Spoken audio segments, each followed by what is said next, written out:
The Labour Party National Executive today did finally adopt not just the International Holocaust Remembrance Alliance definition of anti-Semitism, but also all of their examples. It was a 5-hour meeting, and also in that meeting they adopted a statement upholding freedom of expression when it comes to matters of Israel and support for the rights of Palestinians. So we are left in a confused position here tonight. What exactly has the Labour Party decided when there are conflicting voices from people who were in this NEC meeting? Also, interesting questions about Jeremy Corbyn's authority today. He made a speech in which he strongly defended the question of freedom of expression and Palestinian rights, and said at the end that the adoption of the IHRA definition and examples should not be regarded, and he argued it should not be regarded as anti-Semitic to describe Israel,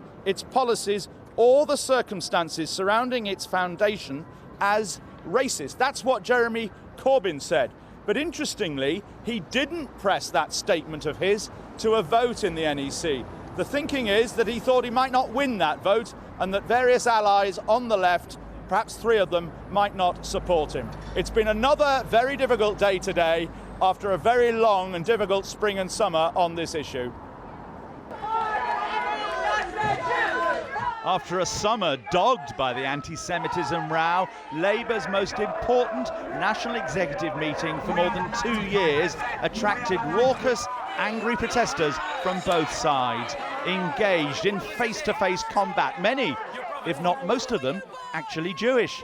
I was born in London and I'm purely British, and I love my country because this is my Jewish flag. Scum! Members of this group say Corbyn himself is anti-Semitic, which he, of course, denies.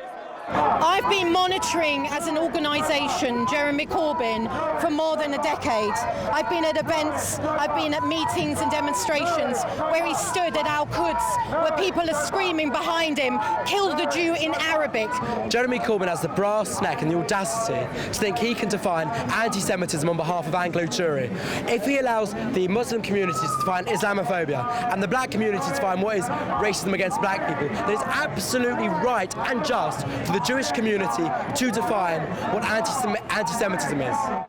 Pete Wilsman arrived, having been re-elected to the NEC yesterday, despite his outburst here in July that many of those complaining of anti-Semitism in the party were Jewish Trump supporters.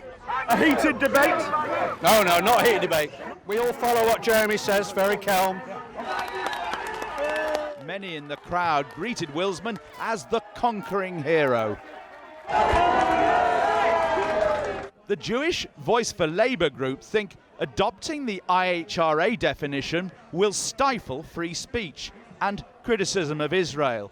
We feel very strongly that if the IHRA definition, together with all its 11 examples, is implemented without any additional safeguards to free speech, then there will be less free speech in the Labour Party than there is in the country at large.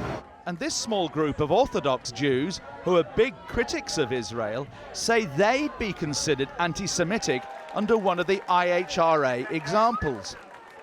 So you've come along here today in defence of Jeremy Corbyn? Yes. What do you think about those people who say he's anti-Semitic? Our message very clear. Anti-Zionism is not anti-Semitism. Do you think that Israel is a racist endeavour? I think it's a racist endeavour, and not only towards the Palestinians is it a racist endeavour, but towards any Jewish people who oppose the state of Israel. It is also a racist endeavour and also an anti-Semitic endeavour.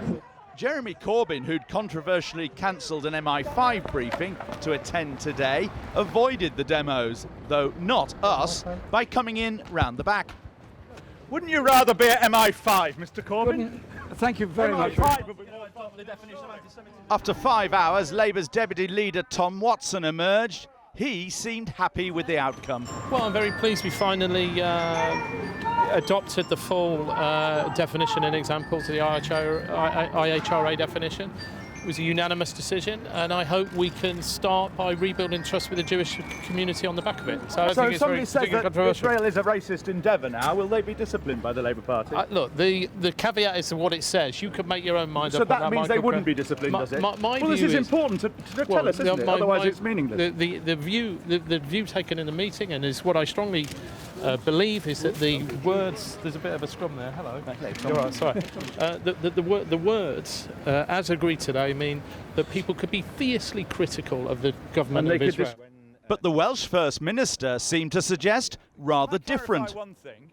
If a Labour Party member says that Israel is the state of Israel is a racist endeavour, is that regarded as anti-Semitic by the Labour Party? Would they be disciplined? Yes, that will go against one of the examples that we've adopted today. So they would be disciplined by the party? Yes, that will be something the party would have to take action on. Jeremy Corbyn must now surely hope this ends the anti-Semitism row. But with confusion over what actually they've decided today and discussions continuing over Labour's code of conduct, that looks unlikely.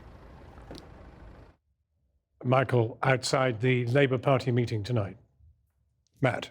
And tonight, Labour have told us that no one is available to be interviewed by us tonight on the NEC meeting and its decisions.